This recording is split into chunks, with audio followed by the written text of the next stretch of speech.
Hello everybody. Today I'm going to be doing a updated Spright profile post Infinite Forbidden. Spright is and has been since its release one of my favorite decks and something that I really enjoy playing. Just prior to Infinite Forbidden, I was taking this to my locals in back-to-back weeks and consistently coming first with the deck, which was fantastic. I haven't actually tested the deck a lot post Infinite Forbidden, but this is the build that I will be using at upcoming locals in the future. Since my most recent deck profile, I've been working to acquire high rarity Spright cards. I've never really cared for high rarity in the past, but it's just something that I've recently found interest in, and it's probably the reason why I don't own Fiendsmith cards. It's because I've been spending my money on shiny Spright cards and shining sarcophagus cards. But otherwise, I'll get straight into the profile. So we are playing 3 Spright Blue, of course. Spright Blue is fantastic. 3 Jet. I'm testing out 2 Red, just because the way that I've been kind of mucking around with the, specifically like the Silhouhatte Rabbit, having access to Red early allows you to kind of do a more aggressive combo, which I'll demonstrate as well, just because I think it's been enjoyable. But having access to Red is good for that, to kind of insulate that, and then 1 Carrot. And then on 3 Starter, I'm playing 1 Smashes. This list is 42 cards currently. This is something I'm just either taking out or putting in. So normally I'd play 41, but this is just in there at the moment as 42, just because I'm also playing up a little bit more, or a few more consistency cards. So having the 42 is not too bad. But yeah, Smashes is still a good card, but it's just, and before, with the Elf Band, it was kind of not good for card advantage to use Smashes, because you can't just elf back your resources.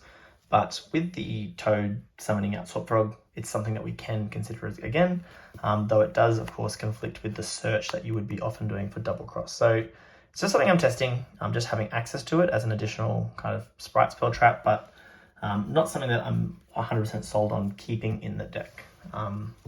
Yeah, so definitely something that is absolutely cuttable. Then for the normal summons, of course, we're on Beaver and Angler. We are also on Swap Frog, of course, and the Mirror Mage and Freezing Chains package. This is great. Obviously, we've got, 4 very bad brick cards to draw, so that's definitely an argument to not play these Smashes either, because there's a lot of cards in the deck that are not fantastic to draw. I've toyed around in my head, and I'm not game enough to do it, but to actually cut out an Angler and a Beaver, because Swap Frog kind of fills a normal summon role. It's a full combo on itself, but I'm not going to do that at this stage. Then we're playing 1 Foolish Burial. This card is super clutch. It's the combo by itself, just to send an Angler, of course. I was one example. I think I was going first, and my opponent had multiple hand traps. Stopped Beaver, stopped. It was like stopped Beaver, stopped my special summon blue. I overlaid for Gigantic. It got ogred, and then Foolish Burial. Just full combo from there, and it was pretty nice. But and I'm playing 1 statue, of course, for the rabbit. Then for the non-engine, something I am trialing at the moment is kind of like a power spell type situation. So we've got Prosperity, which gives us access to, obviously we've got Enemy Controller, Forbidden Droplet, Talents, and Book of Eclipse for 12 kind of board breaker type cards. I'm just playing around with Enemy Controller.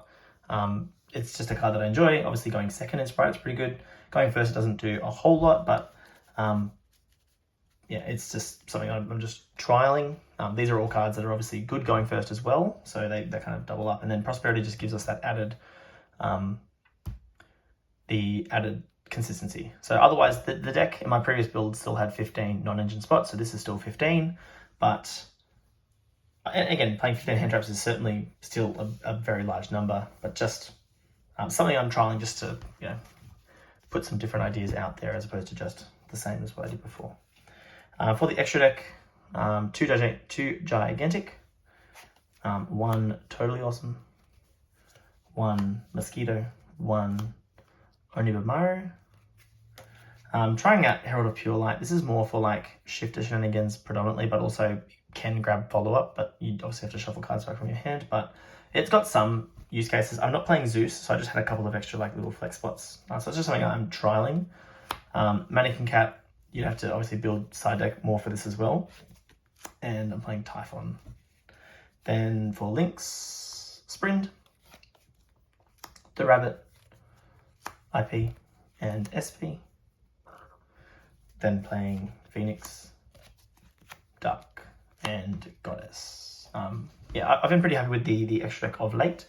But now I'll get into a combo that kind of shows where the Rabbit can fit in. All right, so I'll show a quick combo. This is just like the standard Spright combo, but this one definitely plays into Nibiru. So if you open up access to the combo alongside like a Spright starter, for example, the starter can summon out the red and you can kind of play a little bit more freely.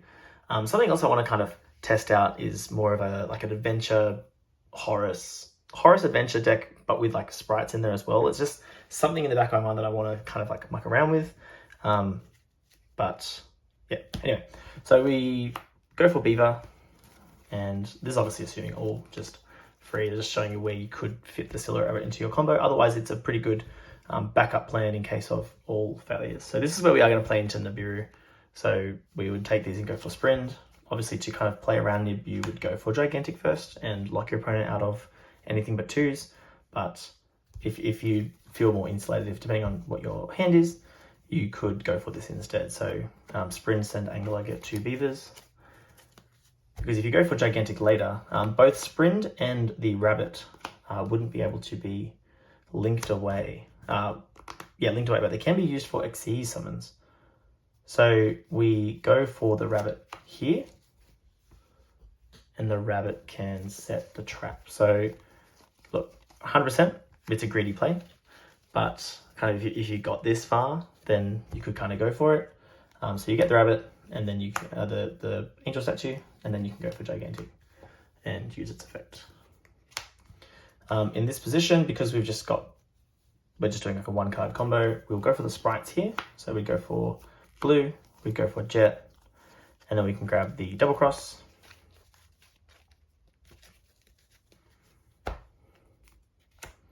And we can turn these into an IP Masquerena. And we can leave it there. So that's just like a 1-card example. So we got access to, we just, in terms of like Dark Ruler, which is something that has been a bit of a pain for the deck, just gives you a couple more options. Now obviously the board itself here is not fantastic, but this is just off of 1 card. But if you have any Sprites in hand, then you're able to, like if you had access to blue or Jet, you wouldn't go for that off Gigantic, and that's when you'd go for your Swap Frog play. So if we didn't go for the Sprites, or let's say we already had access to it, we still get IP, but then if we go swap, send Mirror Mage, grab Freezing Chains, activate, bring back Mirror Mage, and we make Toad. So we've got 2 Toad negates here because of the Double Cross. And then of course the Toad is going to detach a material and summon out the 2nd Swap Frog. This is in the opponent's turn, which dumps the 3rd Swap Frog. So this is more just if you had access to Sprites before doing this. This is just something that can be used with IP. If you had red or carrot on board, depending on, again, what the handle looks like, it's tribute fodder for that. Smashers can use that as well if necessary. And then obviously, depending on how everything else goes, Double Cross could represent follow-up if you didn't need it for a 2nd Toad, because you can bring back blue or Jet. But I'd actually be bringing back Jet, going for starter, and just know that you can play on the next turn, because obviously Toad, when it hits the graveyard, is going to add back your Beaver as well. But that's kind of how I've been just mucking around with incorporating Angel Statue into a combo.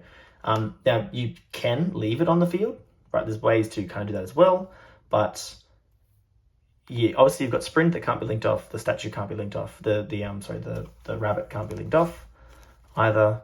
So if it's left on field, you get it as a spell trap pop, and if you're playing a back row matchup, that's probably something you would do, just to have more access for spell trap removal. But yeah, just something that I've been mucking around with in terms of incorporating the rabbit into the Spright combos, because yeah, Dark Rule's always just been annoying, and having access to some of these like cards like Double Cross or Smashes and the Angel Statue just means that you don't like immediately die to it. And because in this variant, like obviously there's a lot of room for hand traps, then that's just something else that can obviously back up your board, but that's always been the case for Spright. I'll do a couple of test hands. I won't really play them out because it's going to be more or less what you just saw in that combo, depending on how many forms of extension you have.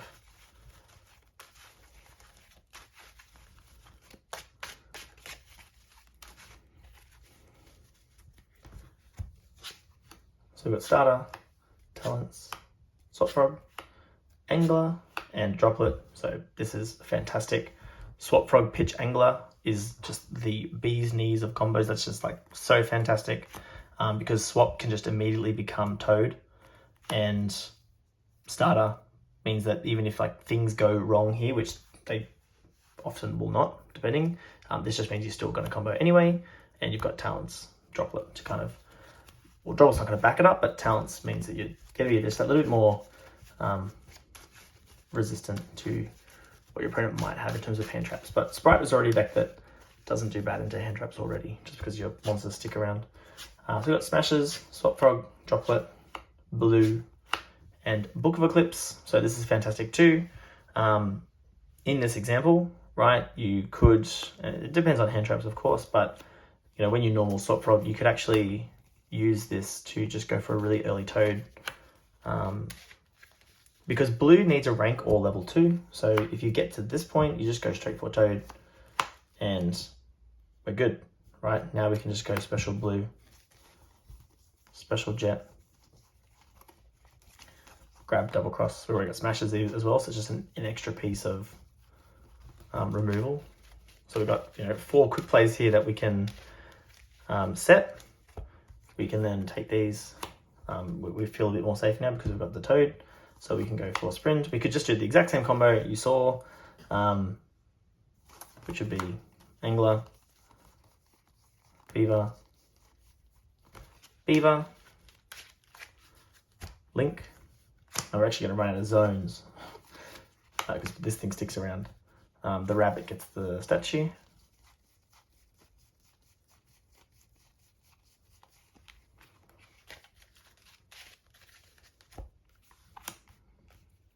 And then we can take these into Gigantic. Now off this Gigantic, obviously we don't have much that we can summon and gain benefit from.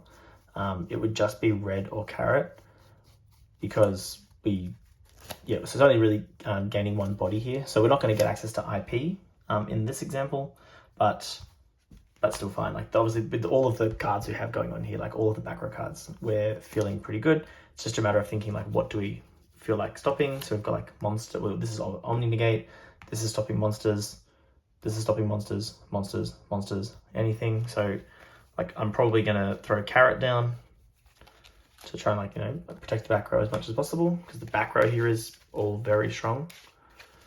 And then we just choose what we want to set. So we might, keep the Eclipse, set Droplet, Smashes, Double Cross. We don't have a link arrow for Double Cross, which is a little bit of a nuisance. So I mean, we could take Carrot and Gigantic, this way we go for red instead, and turn these into IP Masquerena as well. But yeah, they're just the options that we have. But yeah, having a lot of back row feels strong in Spright too, especially when you can back it up with like Omni Negates like Toad and Carrot and red. I'll just do one more and we'll call it a day. I think I've put some extra deck monsters in here. Yes.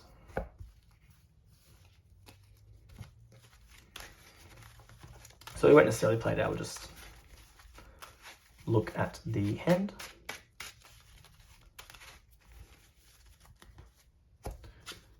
Okay, Double Cross, Blue, Jet, Non-engine would be nice. Frog and Mirror Mage. So not ideal, of course, but no non-engine going second. Combo wise, we're looking pretty good. We've got a lot of extension in the hand. It'd be Frog, Pitch, Mirror Mage. So we could again go for that early Toad, and then we could pretty much just do the exact same thing, but we do have an extra body floating around because we can get blue to search red or carrot, but we just don't have the spell traps to set instead. So we still grab Smashes. We could even grab Starter, but yes, that's going to be it for this one. Obviously, Spright's a great deck. I think I really enjoy it. Something that you should give a go if you have not. Obviously, with the Battles Legends set, more people have access to it, and it's something that you should definitely try out. But otherwise, I'll catch you in the next one.